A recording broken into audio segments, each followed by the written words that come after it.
metropolis of wood and brick thrown up in a feverish construction boom. This is a Song building man commissioned in the early 12th century.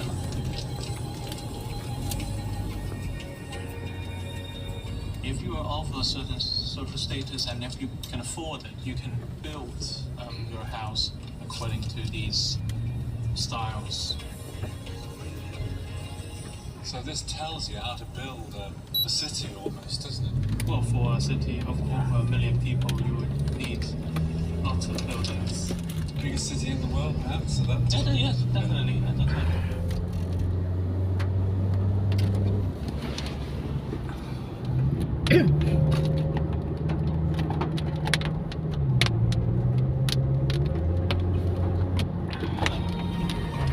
And to go with the new buildings was a whole new conception of city life.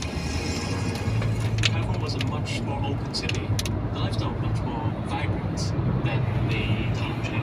All sorts of shops, all sorts of restaurants, even fast food. There's mention of fast food. And there was no curfew. That was very important.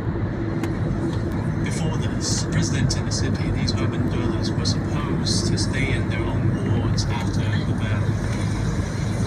But in Kaifeng, they were allowed to just shop to the markets and enjoy their life. The pleasures of city life really start to unfold at this time. Yes. So a new capital for a new age. The largest city anywhere on Earth until the 19th century.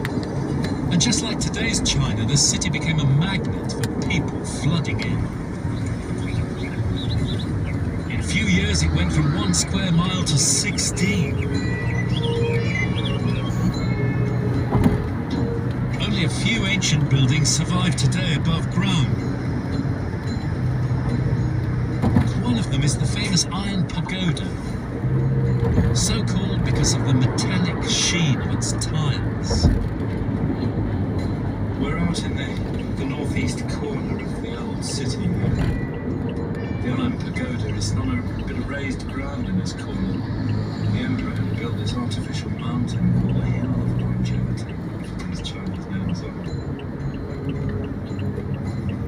Compared with Rome or Constantinople, very little survives from Kaifeng's golden age. And you can see why when you look below the ground. Down here is evidence of 20 devastating floods of the Yellow River since the Song dynasty. This pit is a metaphor for the story of the city. We've called Kaifeng the city of memory, China's capital of memory. And in this pit underneath the West Gate, you can see why. That is the Qing dynasty city wall, the 18th, 19th century Qing dynasty city wall. And this smaller brickwork here, the Ming dynasty wall, Tudor period, part of it carries on down. And the Song dynasty city wall, maybe 20 feet below the floor level here. It's an amazing thought, isn't it? And the reason why? That huge deposit of Yellow River mud, which is only a few miles from the city. These floods have been incredibly destructive all the way through Chinese history, sweeping through the whole city, destroying almost everything, even in recent times. 1842, for example. No wonder then that the city has been memorialized, if you like, not in stone, not in great buildings, but in words and in paintings. A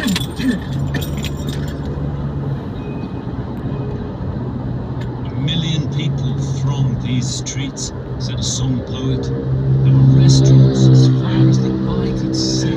Everywhere there was music in the air. What would we give to see that age again?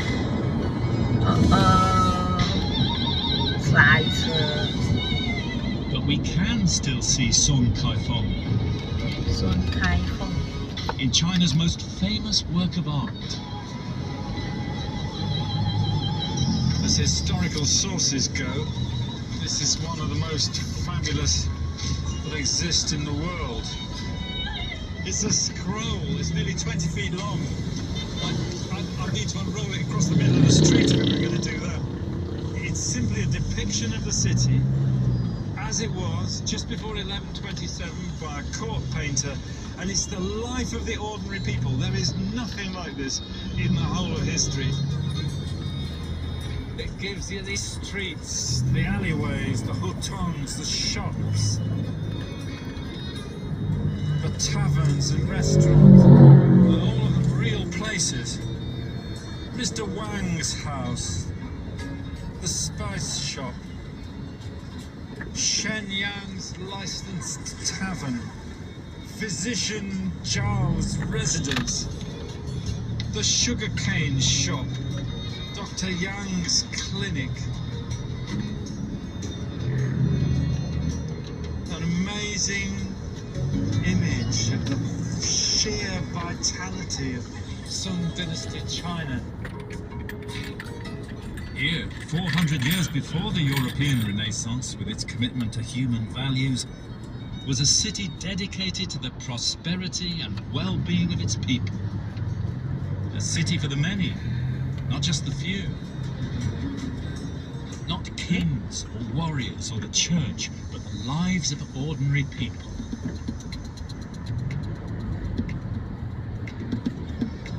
It's an image of themselves the Chinese have loved ever since. So much so that they couldn't resist bringing it back to life. A journey back into a golden age. As one citizen recalled. There were such happy times. So many people and an abundance of things in the shops. The wonderful festivals. So many sights for the eye to enjoy.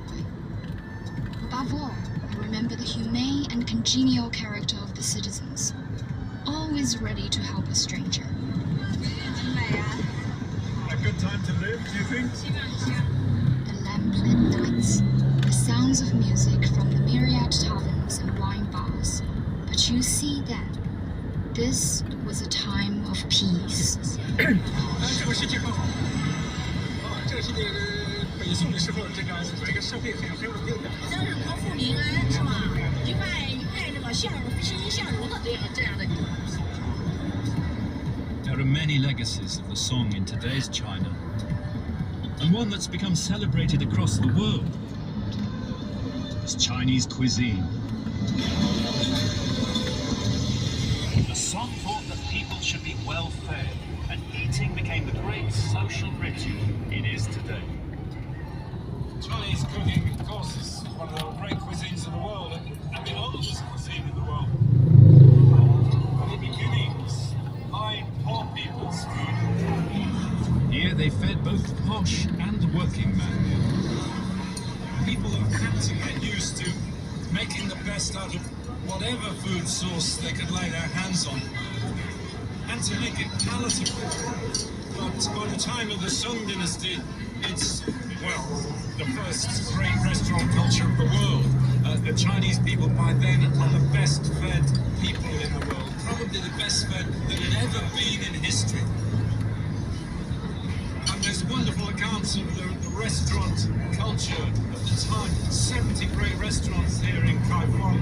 The waiters rushing from table to table, taking the orders, rushing back from the hatch with 3 dishes of food down one arm and 20 bowls down the other, and never making a mistake, as one contemporary.